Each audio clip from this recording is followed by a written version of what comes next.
All right, welcome in, welcome back. Hey, we're back for another episode here of college football. Two big things going on right now. The NFL draft was going on. What was the outlook on that? What did you think going in there?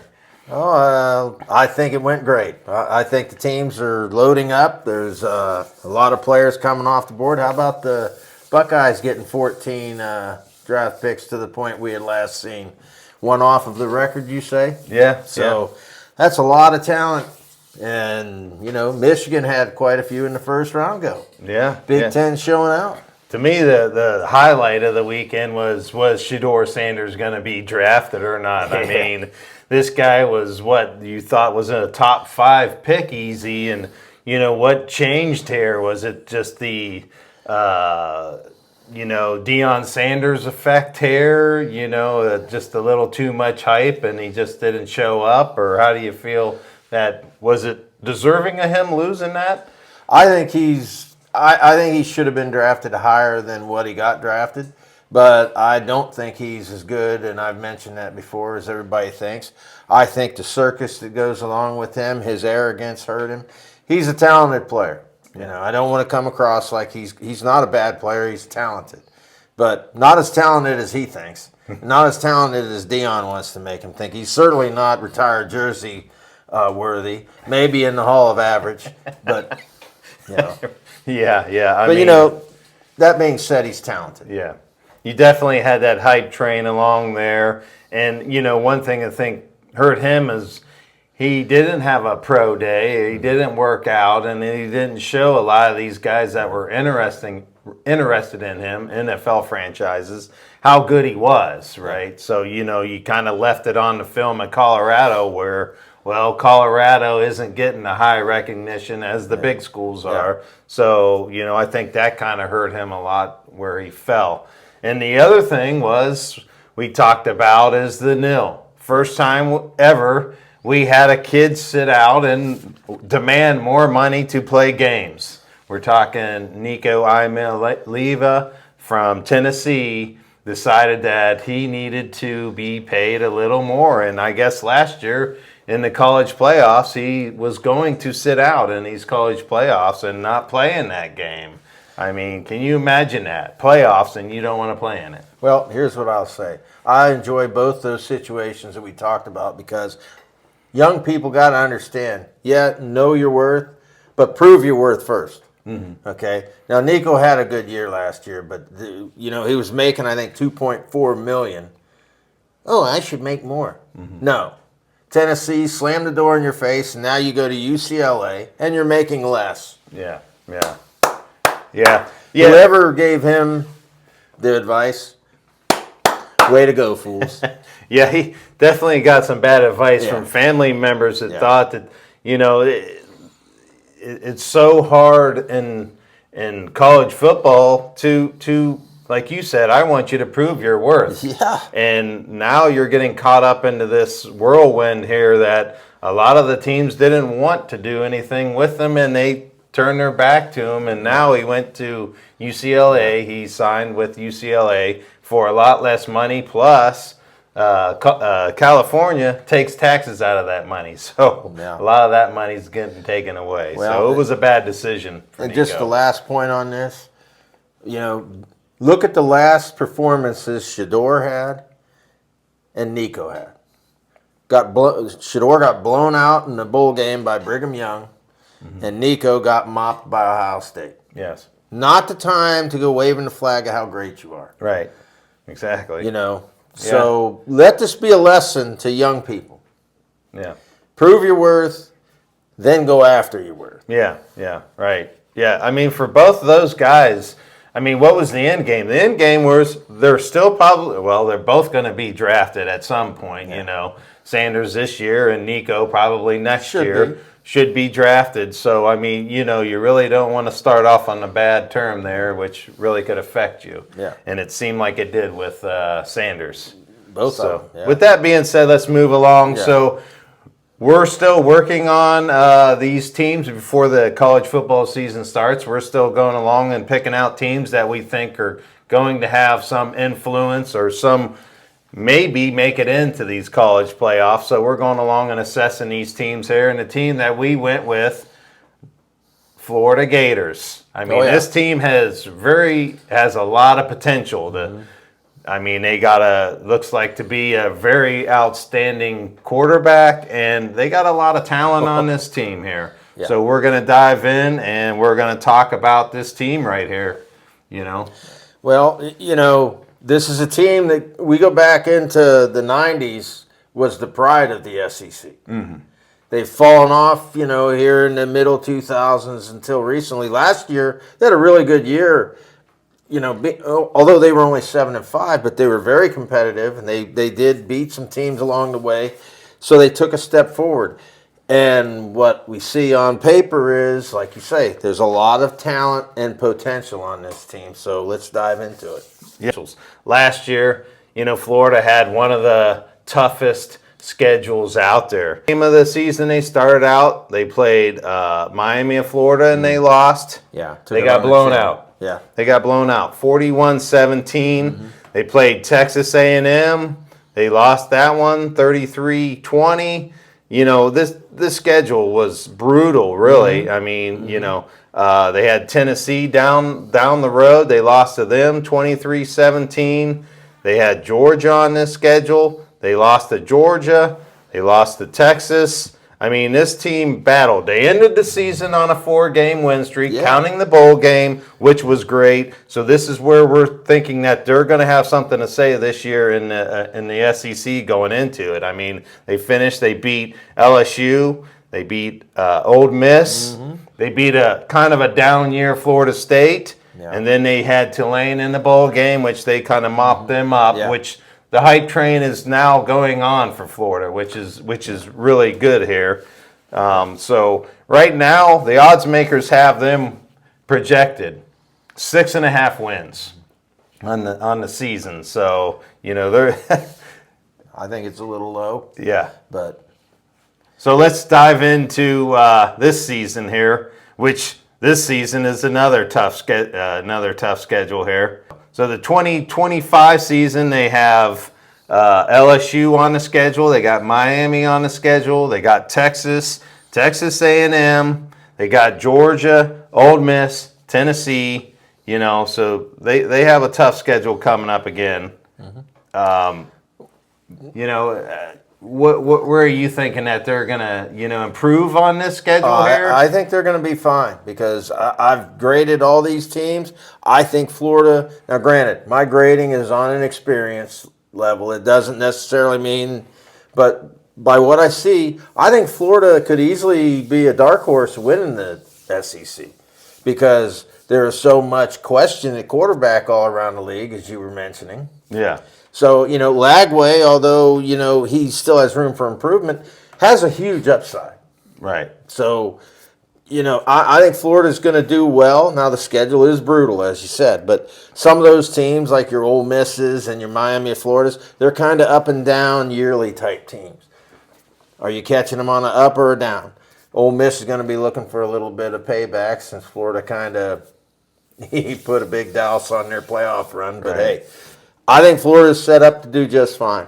Yeah, I mean, you think they have better than a 6.5 record coming in? Yeah. I'm thinking they have a shot at winning the SEC. So, wow, dark horse. Yeah, I'm not saying I'd go out and bet your house on it, but I think this team, by what I see right here, and when we get into the starters, they grade as high as anybody in the SEC. Yeah, so we're talking about that 6.5 mark. Underdog games, they're going to be. LSU, they have them underdogs. Miami, Texas A&M, Georgia, and Ole Miss. All those games, they are underdogs going into this game. I think they're the favorites in all those games. Yes. Yeah, I mean, hey, that's pretty good. Texas, they might not be the favorite in. Yes. But the rest of them, Florida is as good, if not better. I don't think the underdog, I'd take that out of the equation. They're pick 'em at worst. Yeah. So, all right, let's dive into the starters on this team here. You did a lot of work on it, so I'm going to let you go over. You have your own. You came up with your own grading system. Mm-hmm. Maybe you can explain your grading and what kind of grades that you gave per position on these team here? Well, as I was explaining before, a 10 is an All-American, first teamer. And then you go down to a 5 being a starter, a returning starter, let's say that. And everything in between there, you pick up 2-year starter, 3-year starter, honorable mention in a conference, first team, second team, third team in conferences. All those give you extra points. So it's hard to put a point value on it. Just to explain the whole thing, we'd be here all day. But that's the easy part. 4.5 is a guy who's started 5, 6, 7 games in a season, but not quite a yearly starter. A full season. A 4 would be a real quality backup. 3 is a guy who maybe is going to be starting that really has no information on him. Mm-hmm. So, and like I say, by no means do these grades are they intended to say that any of these players are garbage. Right. Because as we said last week, FBS schools, no garbage plays in the FBS or FCS for that matter. Right. So let's just get that out of the way. Well, as I look through their starters, you got the quarterback, DJ Lagway, who is a 5 because he's a returning starter. Now, he has a lot of huge upside to him. Huge upside, yeah. And then their running back, I have him as a 5. Same thing. Young sophomore, had over 670 yards rushing, 7 touchdowns. So he's got huge upside. So those 2 positions are young. Wide receivers are really strong. You got a 6.5, 5.5, and a 5. The 6.5 guy's a 2-year starter and an honorable mention in the Pac-12. So I believe he must be a transfer. So the offensive line, very strong. They're led by Jake Slaughter. I put a name on him because he was an All-American. First team SEC in 2024, he's an 8. Then you've got the right guard's a 6. He's a 2-year starter. The left tackle, left guard were both returning starters. And then you got the right tackle who was a 4, who's kind of making his first turn as a starter. Very strong on the offensive line. Right, That's the quick rebuttal on that. Tight end is a 6, 2-year starter. Very strong. I mean, that's reason to be excited. Yeah. Yeah. They graded a 61.5 on offense. 55 is the average. If you're all starters, they're 61.5, well above that.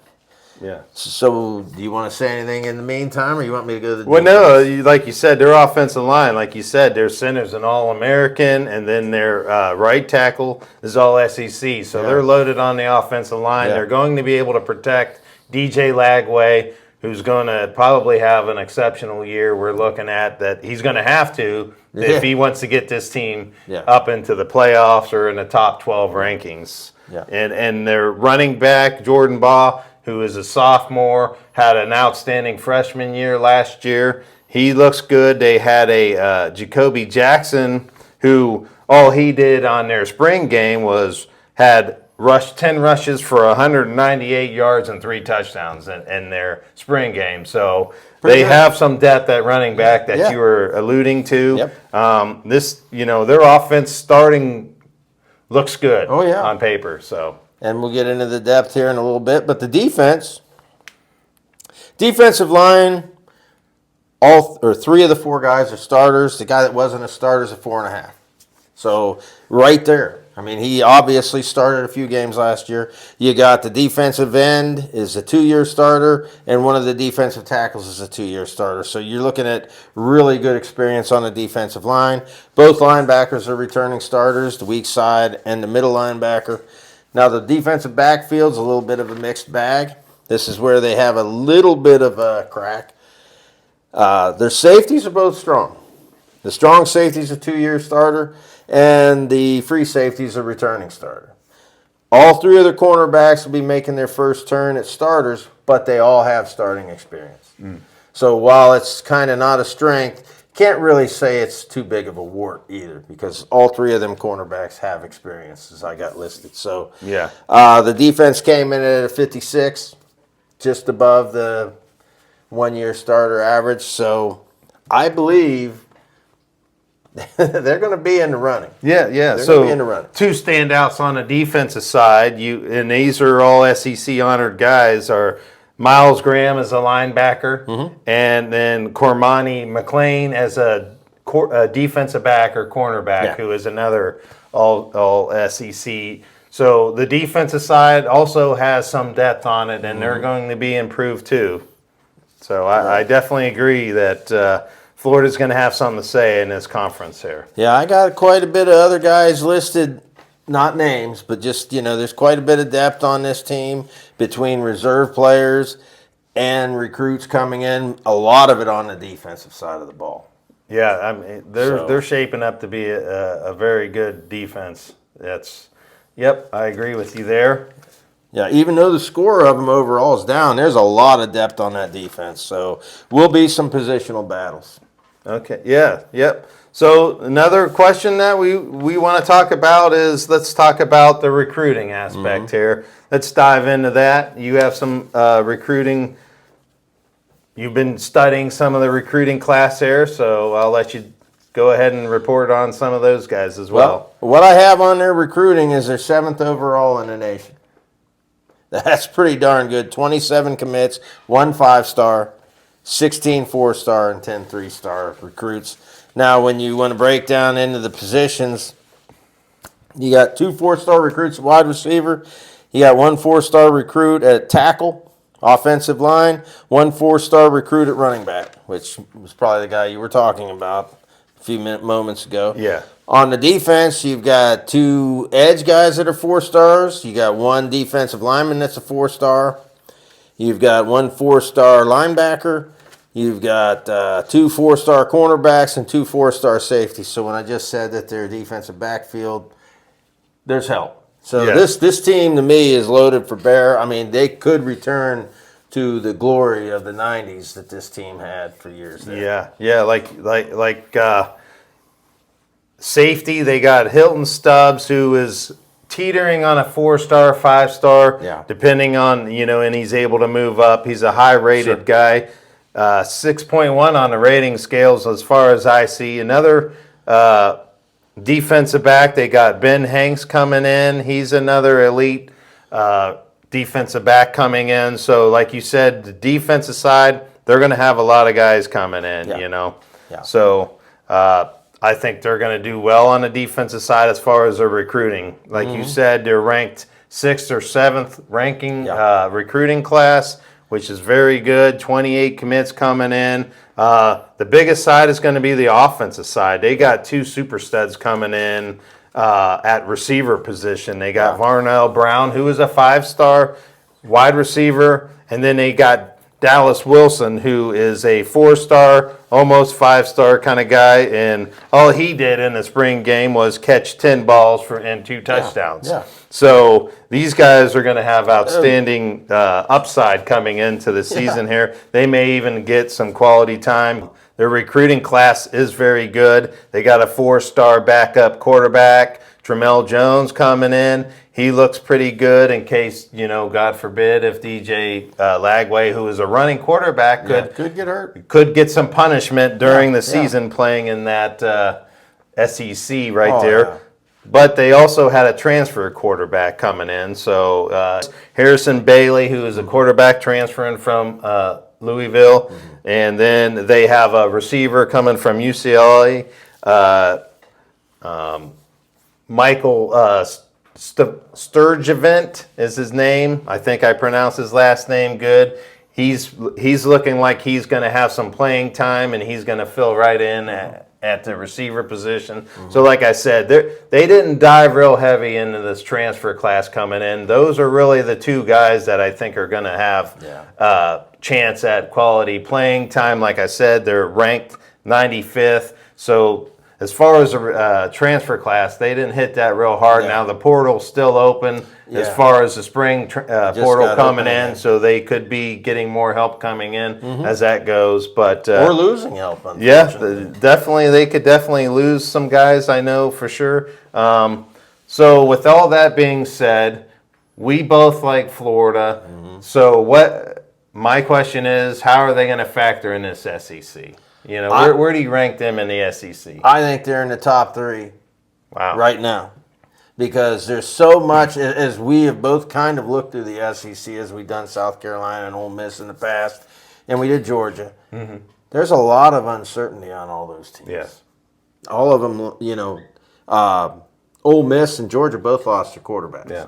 So, that's the one position you don't want to Yes. be starting from. Now, granted, both them teams have great players on them, but Florida doesn't have that problem. Mm-hmm. And Florida has gained experience over the last year. This team, to me, is above, maybe even over South Carolina. I don't know. But I think they're top 3. I think they have a real legitimate shot at winning and getting into the playoffs, whether they win the SEC or not. I think they're that good. Okay. So we're looking at a 9-win team? I think so. A 9-win team? Definitely a 9 or 10 potential wins. Wow. Now, the SEC, as much as we have fun with them when we do our show, we know that week to week you can win, lose. Right. Because that right. conference, top to bottom, you better eat your lunch every day. Yeah. But I think this team can go 9 or 10 wins. Okay. Yeah, 9 wins is probably going to put you in the mix. The box that they're going to check mark is they have probably the better quarterback out of all the teams in the SEC. They got a really good quarterback, but this is a brutal schedule. The good thing about that brutal schedule is you are playing the teams that if you win against, they're going to put you up higher in the SEC rankings here. But I'm struggling with putting them there. I mean, so my next question is, are they a playoff team? I think they're right in line. I think they're easily a bubble team. And what you got to kind of get past is we get so enamored by Georgia, Alabama, and the teams, LSU, and the teams that are usually on the top. And Florida hasn't been there for a while. We kind of discard them. Right. Time to stop discarding this team. This team's going to discard some of them other teams. Right. I think they're definitely in that. I get what you're saying, but I'm telling you from what I've done, I think they're top 3 in the SEC. If not, worthy of being the champion. Wow. They're good. They're good. Yeah. This paper says they're good. Well, I'm willing to agree with you that Florida is much improved. Yeah. And I think that I think they're more showing as a reflection as an 8-4 is kind of where I put them. 8-4 is in the mix in the SEC, and playoff hunt is going to be hard to get there with 4 losses. The only help that they're going to get, to me, is making it in the playoffs is if the Big Ten has a down year where they're looking at possibly getting 4 teams in the playoffs from the SEC. Kind of flip-flopping how it was last year. That could happen, as we know. And hey, 8-4 is still pretty darn good. Oh, as a 8-4 is projection. outstanding in the SEC. I mean, like I say, your assessment isn't off. Yeah. It's just I vary a little bit from it. Yeah, no, I agree. Hey, this is a team that has a lot to say with this upcoming season. Yes, here. sir. And it's going to be fun to watch Florida, how they play this schedule out. I mean, it's a brutal schedule. Every week you're going to want to tune in and watch this team play because they are going to play some tough games here down the road. And, hey, that's going to be it for this week. We had fun diving into Florida. I mean, this team is going to be fun to watch. Yes, sir. And we enjoyed it. Hey, like and subscribe. We could definitely use you guys out there clicking on that button here. Let's go. We definitely could use the help. And, hey, catch us next week. Peace.